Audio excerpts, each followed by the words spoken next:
Hello viewer, welcome back to my YouTube channel. और आज हम बात करेंगे हिमाचल में जो मुख्य पोषक अनाज हैं उनके बारे में और उनके बेनिफिट्स के बारे में। तो ये बच्चों और माताओं के लिए जो है कितना ज़रूरी है, इसके बारे में हम बात करेंगे। आज तक की जो भी वीडियो थी वो सब जो है मैं कोशिश करती हूँ कि सब अच्छी बने और हम लोग जो है कुपोषण के ख़िलाफ़ हमारी जो लड़ाई चल रही है इसको हम आगे बढ़ाएं। तो इसके लिए कुपोषण से लड़ने के लिए हमारे यहाँ के जो मोटे अनाज है और इनके बेनिफिट्स है, इसके बारे में जानना भी हमारे लिए बहुत ज़रूरी है। तो चलिए करते हैं वीडियो को शुरू।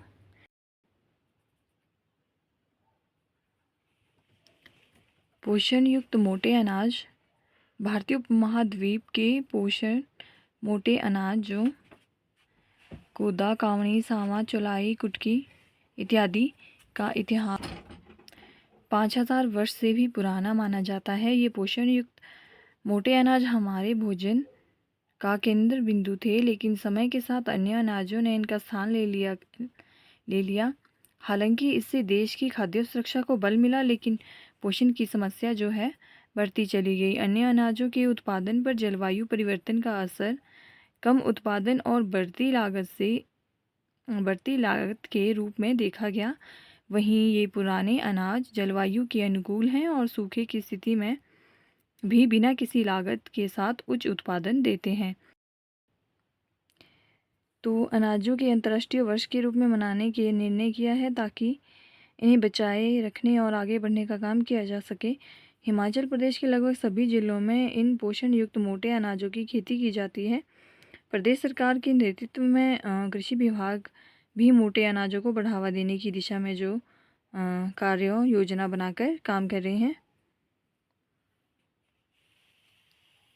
ये थोड़ी सी रूपरेखा है मोटे अनाजों की और इनके बेनिफिट्स जो है प्रेग्नेंट और लैक्टिंग मदर, साथ में बच्चों के लिए कितने ज़रूरी हैं, ये भी हम लोग जानने की कोशिश करेंगे। तो चलिए करते हैं शुरू। तो हमारे पास पहला अनाज है कोदा।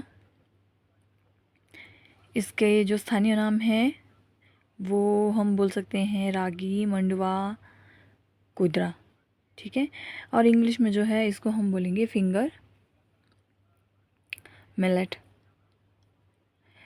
तो इसका स्वाद जो है मीठा, कड़वा और तीखा होता है। यह रक्त को शुद्ध करने और प्रतिरोध शक्ति में सुधार लाने, अनीमिया, मधुमेह, कब्ज से राहत देने और अच्छी नींद आने में मददगार होता है। इसके अलावा गुर्दा, अस्थमा और गुर्दे की समस्याओं,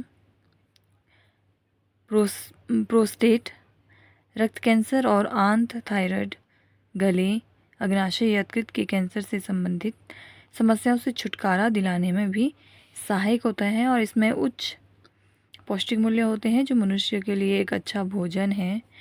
इससे विटामिन और खनिज प्रचुर मात्रा में होते हैं और जो पाचन तंत्र को सुदृढ़ करते हैं। और गर्भवती और धात्री महिला जो है इसके दानों को पीस के, इसका जो आटा होता है, चाहे तो उसकी रोटी बना सकती है, चाहे तो इसके चीले भी बनाए जा सकते हैं। और बच्चों को जो है ये सब खिलाना भी उचित रहेगा। जो बच्चे जो है आप ये कह लो कि जो अच्छे से पचा सके, यानी कि जो 3 साल से ज़्यादा के बच्चे हैं वो इसको अच्छे से पचा भी सकते हैं। और ये खाने में बहुत अधिक स्वादिष्ट होता है, तो बच्चे इसे चाव से खाएंगे।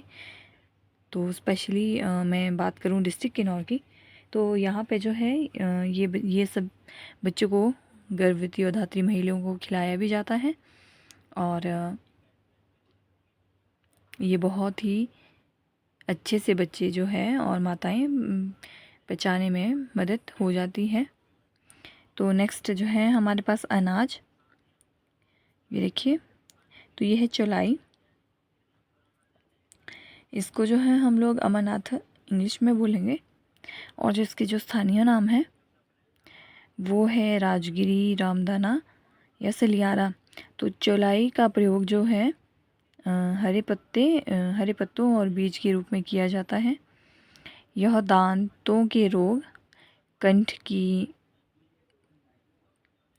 की बीमारियों, दस्त, पेचिश, ल्यूकोरिया, घाव, रक्त विकारों के निदान में लाभदायक है। चौलाई पाचन तंत्र को मजबूत करने का काम करती है। इसमें protein, vitamin A, B, C, iron और कैल्शियम भरपूर मात्रा में मौजूद होते हैं। इसमें पाए जाने वाला तत्व जो है हमारी पाचन एंजाइमों को सक्रिय बनाता है। इसके अलावा यह हमारे शरीर में विषाक्त पदार्थों को बाहर निकालने का भी काम करती है। तो इसके दानों का जो आटा है आप उससे भी चाहे तो आप चीले बना लीजिए, चाहे तो आप रोटियां बना लीजिए।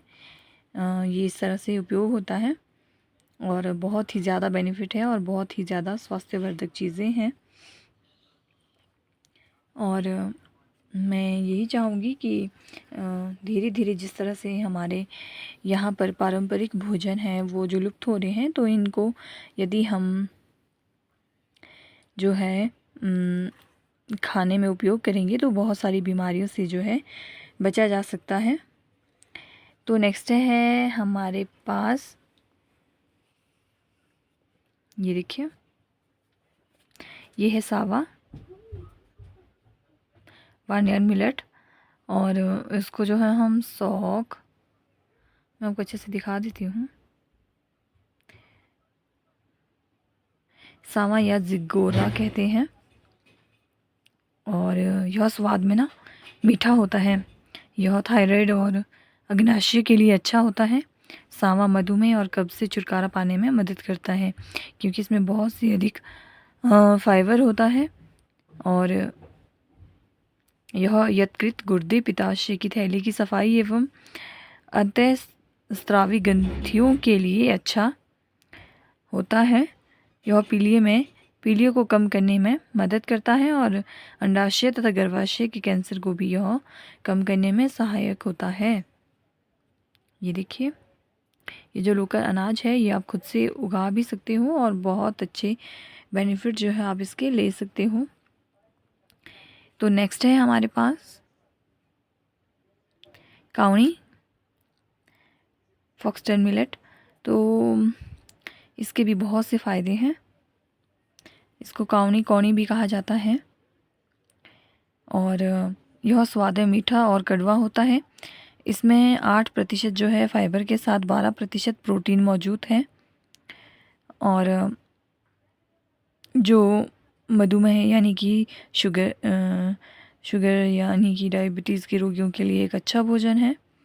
यह शरीर में कोलेस्ट्रॉल की मात्रा को कम करता है। यह एंटीऑक्सीडेंट है। इसमें बहुत अधिक फाइबर, प्रोटीन, कैल्शियम, लोहा, मैग्नीज, मैग्नीशियम, फास्फोरस और विटामिन्स होते हैं। इसलिए ये बच्चों और गर्भवती महिलाओं के लिए बहुत अच्छे होते हैं। तो देखिए, आपने जिस तरह से देखा कि ये कितना आवश्यक है हमारी डेली नीड के लिए।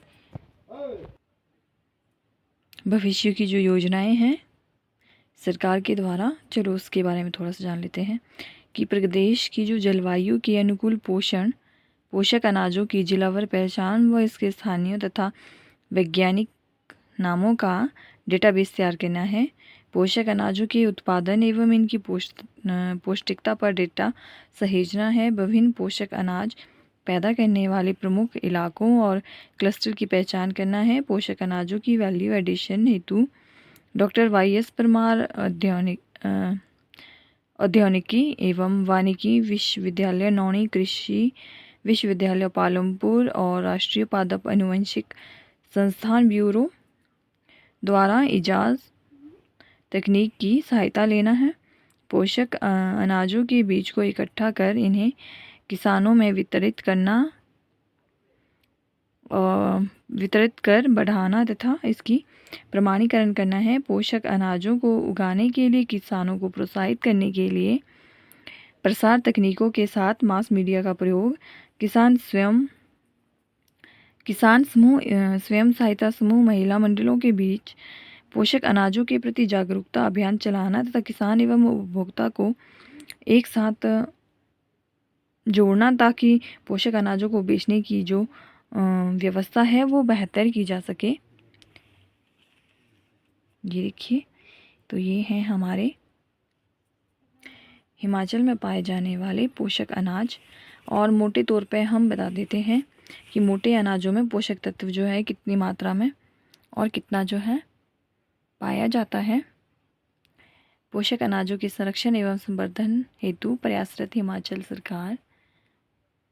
ये देखिए, तो चलिए बात करते हैं अनाजों की।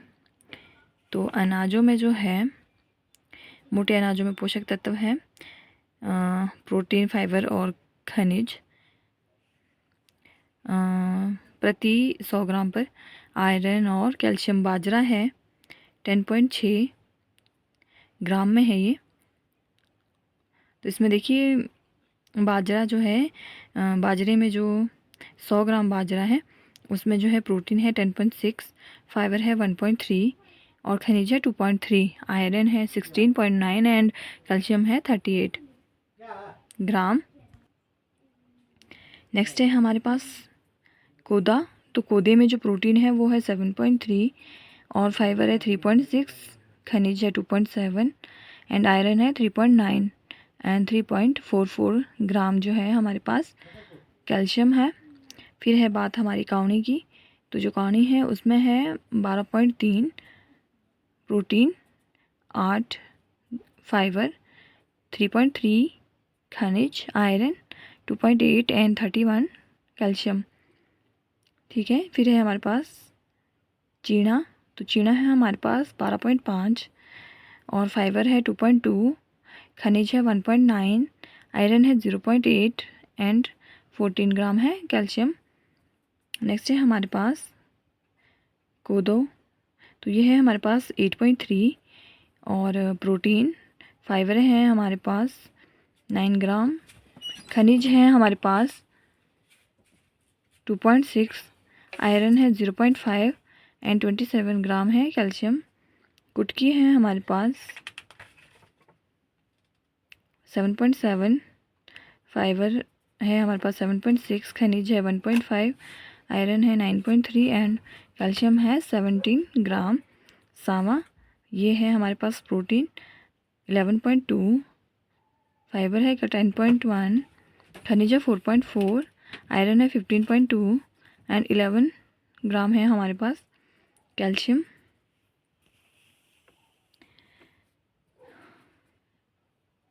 तो जब हमारा खान पान गलत है तो दवाई भी कुछ नहीं कर सकती। जब हमारा खान पान सही है तो दवाई की ज़रूरत नहीं पड़ेगी। तो इसी नारे के साथ आज की वीडियो में सिर्फ इतना ही। मिलते हैं नेक्स्ट वीडियो में और नई जानकारी के साथ। तो like, share and subscribe. Thank you so much for watching.